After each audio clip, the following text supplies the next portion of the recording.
Hello, and welcome to Farm Stress Real Talk with Penn State Extension. This podcast is from Penn State Extension and focuses on the topic of farm stress. My name is Ginger Fenton, and I'm an educator on the dairy team based in Mercer County. Today, I'll be talking with Paula Ledney with the Business, Energy, and Community Vitality Unit about financial stressors within farmers' control and strategies to minimize stress. Thank you for taking the time to talk with me today, Paula.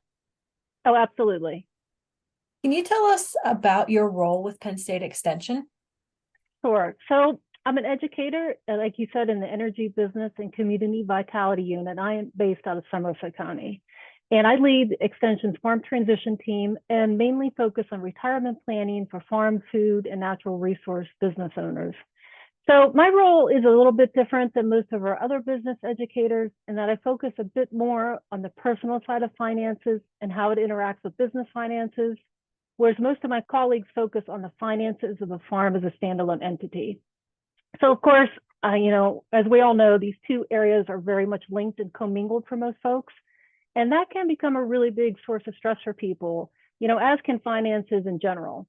But especially when folks look to retire and transition the farm to the younger generation or to someone outside of the family. This transition stage can be a really stressful time for both the incoming and retiring farmers as they try to get a handle on both parties' finances. I am glad you're here today to share your insight with us. What resources are available that people, particularly farmers, can utilize to educate themselves and to reduce some of the stress that accompanies financial planning? Okay, so this is a great question. And first of all, I want to say, well, Penn State Extension, of course. Our Food, Families, and Health Unit has a great series called Your Money Matters that delivers some really good information on personal finance. And you can find those webinars by searching the Extension website. And I also want to say that, we have some very targeted personal financial planning education for both new and beginning farmers and farmers closer to retirement that I and Samantha Garrett, who is a member of the dairy business team from Extension's Animal Systems Unit. Of course, Ginger, you know Sam quite well. We're going to be doing these programs the late fall of 2023 and the early winter of 2024. These programs will deal directly with personal financial planning on topics such as developing a personal spending plan, which can also be budgeting. I like to call it a personal spending plan because a lot of folks don't like the term budgeting. And it really is a personal spending plan. We're going to be touching on Social Security planning, Medicare planning, and the retirement plans available to farm business owners if you don't have access to an employer-sponsored plan. So some of this programming will also detail how to find and hire a certified financial planner if you choose to go that route. So look for announcements on these programs on the Extension website in the coming weeks as we get them listed. And if you're listening to this podcast at any time, you can just go and look at those recordings. They will be up on the Extension website. So that is a bunch of planning, a bunch of resources that we'll have available. So I just want to say also, while some of this seems like it's geared only to farmers closer to retirement, these are topics that every farmer should have some knowledge on. So for example, if you are just starting out farming, you need to know how the income you declare in your Schedule F, which is your farm, where you report your farm income. You need to know how those earnings impact your eventual Social Security payout when you retire. These reported earnings can also impact whether you pay Medicare Part A premiums when you retire. And I know this may not seem important to younger farmers, but you can alleviate or save yourself a lot of stress later in life if you begin your operation with these things in mind. So, I think those are some really good resources that all farmers really need to be aware of within any stage. Just beginning with that end in mind can really set you up for, a lot less financial stress. What are some things farmers can do to help reduce stress related to financial stressors? Okay, so there's a lot of things, but I think one of the best ways to reduce stress related to finances is to first know and understand your financial position. So both your personal and your business. So know what your net worth is, which is essentially just making a list of what you own outright versus what you owe. And this can be a real eye opener if you haven't done this before or if you haven't done it in a while, and it can shine a light onto your overall financial health. And then second, what I think is really super important, and I know it made a major difference in my finances and my life in general, is a spending plan or a budget is absolutely essential to understanding what your income is and what is available to spend, both personally and for your business. And I know with farmers and really with anyone who owns their own business, whether it's farming or not, it's easy to think of your personal and business finances as one and the same, but you really need to separate them. Run your business as a profitable enterprise that supports your personal finances instead of a drain on your personal finances, as can sometimes be the case. So I'm a really big advocate of what is called zero-based budgeting, which is basically giving every dollar of income a purpose when you receive it. So you receive your income, you allocate it to expenses, both your current and future, your short and long-term saving goals, and also the things that make life fun and rewarding, such as your vacations and the hobbies that you love.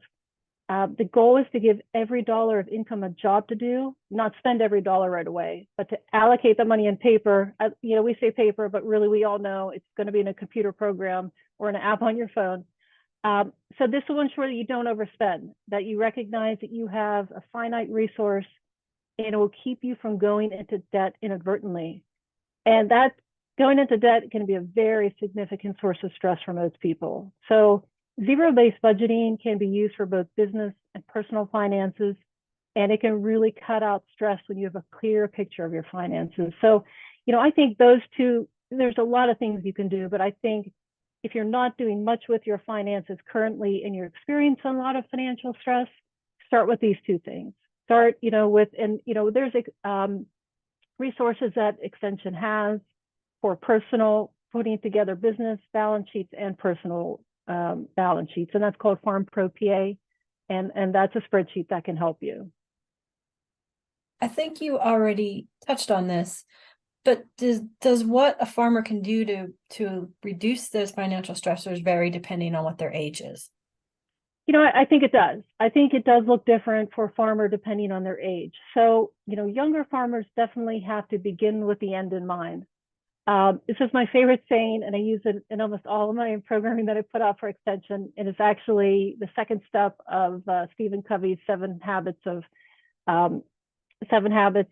And it essentially means that you're looking at the outcome you desire in life and laying out the steps needed to get there. So you begin with that end in mind. So when you're envisioning your farm business, whether you're younger or you're new to farming, ensure that through proper business planning that your operation will be able to eventually show a profit and support the lifestyle you desire. That's really critical. So have a plan of what you want your future to look like, develop a personal and business vision, and use your budgeting skills and net worth tracking to ensure you get there. So really begin with that end in mind. Farmers really tend to mingle their finances, so it's really important to keep those separate. So then if you're looking at midlife or older farmers, they need to be looking at their farm business exit strategy.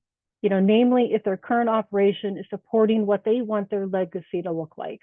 So they need to revisit their net worth calculations and ensure that they are using their budget or spending plan to get them to their eventual goals, whether that's passing on the farm property and the farm business to their children or selling to someone outside of the family. So really the tools a person uses are the same no matter the stage of life, but the strategies to get there change as you progress through life.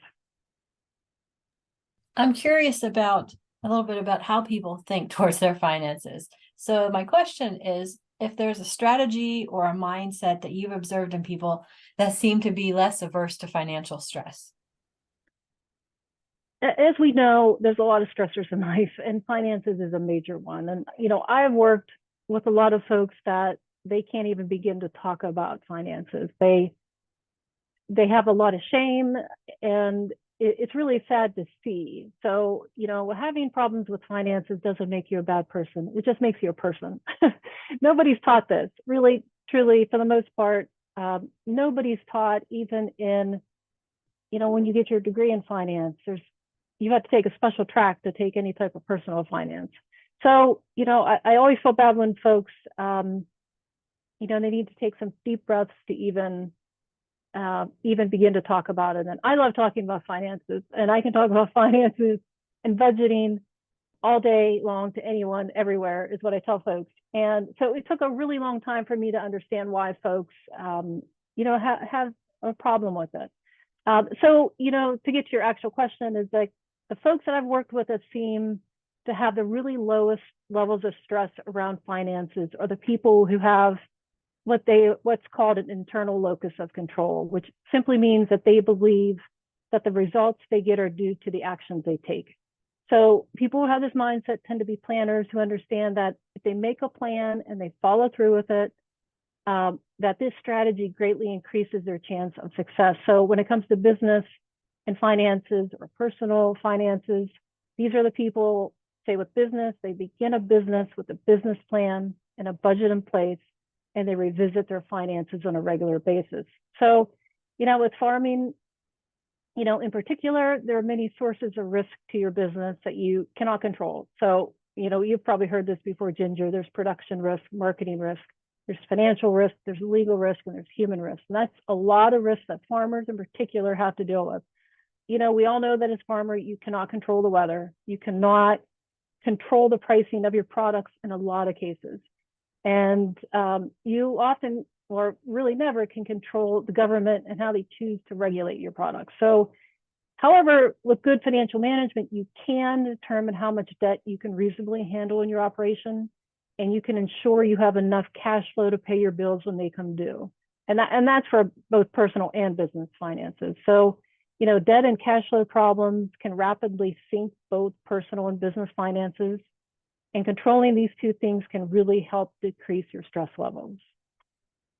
I think you answered the next question I had in mind, whether based on your experience, you have a sense as to whether knowing where you stand financially and having that complete picture of where you are versus ignorance is bliss, if there's any benefits to knowing or not knowing. Well, I just love this question. I think it's great, and I can still talk more about it. So I love the question. Where finances are concerned, ignorance is never, ever bliss. The only time I think you could just freely spend without stress is if you, say, just won the Powerball when it topped $1 billion, because then you have no cap on your income. You can spend freely. But for the rest of us, knowing where you stand and having the complete financial picture, I think, is the most important thing you can do to begin to alleviate the financial stress that most people are under. I think it's just super, super critical. Another thing that I think is really important on many levels is communication. Who are the people that farmers should have conversations with or other communications with about their financial status at regular intervals? Who do you think, and on what topics, Paula? So I think a really good person you need to have in your corner is a personal financial planning perspective. I think talking with a certified financial planner is one of the best things you can do to decrease stress. And these are professionals that can really guide you to the outcome you desire.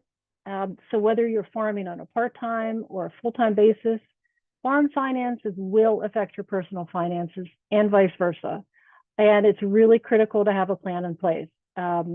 Certified financial planners can walk you through, budgeting, a saving and investing plan, college savings if you have children. Most folks would like to see, the kids go to college, all of your insurance needs. And, a good financial planner should be walking you through retirement goal setting and helping you envision what you want your retirement to be. So, beginning with that end in mind.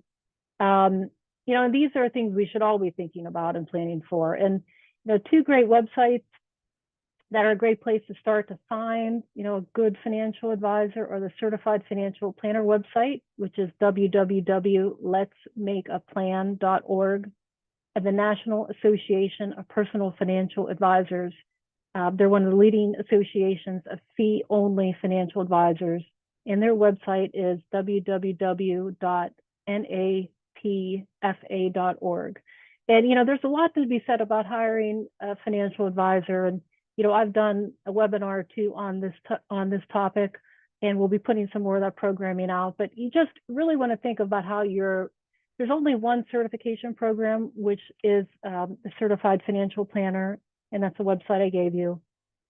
These folks have a fiduciary duty, which folks that that do not have the certification, they only have a suitability duty. So things they recommend to you they only have to be suitable for your situation. So, these folks have gone through a level of training, of education and experience that allows them to use the CFP mark. So you want to look for that.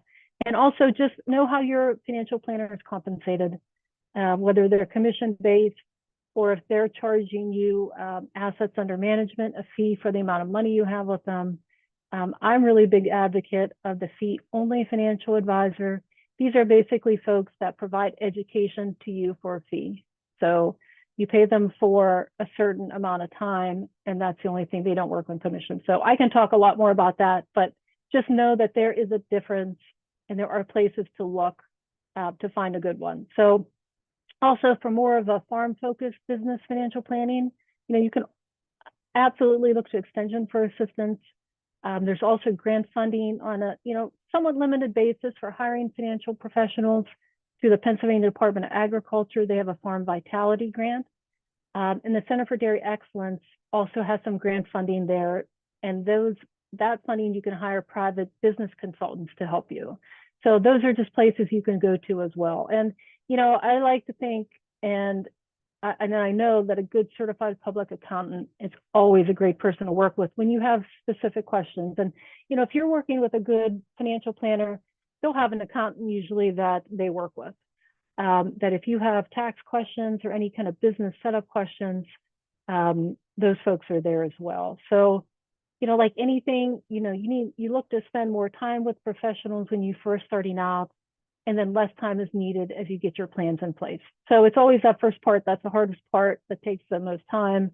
But plan to meet with your advisors on at least a yearly basis once you get your plans in place. So, once you do all that hard work at the beginning, know that will take some more time and more money, but at least yearly, take a look at all your financial plans. All right. As we wrap up, do you have any parting thoughts to share with farmers about approaching and managing stress related to finances? So there's a lot you can say here, so I'll keep it as short as I can. So if you only take one thing away from this talk, I think it should be that ignorance is not bliss. And then, not knowing what your financial situation is really where the stress starts and compounds. And even though it can be very super hard to sit down and work through your finances to get a clear picture of where you are, and it can be super stressful to face the reality of your situation. And hey, sometimes you may find out that it's much better than you think. And I was stressing about nothing. And other times you're like, oh, it's even worse. However, once you get past these hard parts and make a plan and then begin to execute on that plan, I can really just guarantee you your level of stress will drop. And, I've seen that happen with folks I've worked with, and I've seen that happen with friends and family that, it's really hard to start. And that's the hardest part. But once you do that, your stress will definitely decrease. You've shared great advice today, Paula. Thank you for taking the time to talk with me and to share your insights with our listeners. Please join our team for future episodes as we continue to discuss dealing with stressors that we may be able to address proactively. If you'd like more information on farm stress, visit the Penn State Extension website at extension.psu.edu.